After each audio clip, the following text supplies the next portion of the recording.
நம்மளுடைய உணவு முறைகளில் நல்ல உணவுகள், நல்ல சத்துக்கள் அதை குறைச்சிக்கிட்டு கெட்ட உணவுகள், கெட்ட சத்துக்கள், கழிவுகளாக மாறக்கூடிய உணவுகளை அதிகமாக எடுத்துக்கிட்டு இருந்திருக்கிறோம் அப்படின்னு அர்த்தம். அப்போ இந்த ரத்தத்தில் இந்த கெட்ட கழிவுகள் அப்படியே கொஞ்சம் கொஞ்சமாக அது வழியே ட்ராவல் பண்ணி போய்கிட்டு இருக்குல்ல. இப்போ அதை ஃபில்ட்ரு பண்ணி கெட்டவைகளை வெளியே அனுப்பிட்டு நல்லவைகளை மட்டும் அந்த ரத்தத்தில் சுத்த வைக்கக்கூடிய மிஷின்ஸ்லாம் இருக்குல்ல, அங்கேயே அவரே ஜம்ப் ஆயிடுவார். நம்ம அந்த அடைப்புகளை நீக்குறதுக்கு ஒரு கார்பரேஷன் கூப்பிட்ருக்கோன்னு வச்சுக்கோமே நம்ம வீட்டுக்கு.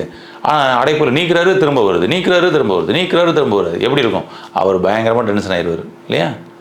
அது மாதிரி நம்முடைய இரத்தத்தில் கழிவுகள் அதிகமாக கலக்க இரத்தத்தின் அடர்த்தி அதிகமாகி இரத்தத்தை சுத்தப்படுத்தக்கூடிய மிஷினே திணறி சுத்தப்படுத்த முடியாமல் இரத்தத்தில் அதிகமாக சுத்துச்சுன்னா அவர்களுக்கு தான் வெரிகோஸ் வெயின் வருது. இரத்தத்தில் அதிகப்படியான கழிவுகள் வெரிகோஸ் வெயினுக்கு மிக முக்கிய காரணமே அதுதான். இரத்தத்தில் அதிகப்படியான கழிவுகள், அதனால் இரத்தத்தினுடைய அடர்த்தி அதிகமாயிருச்சு. இதுதான் ஒரு மெயின் ரீசன்.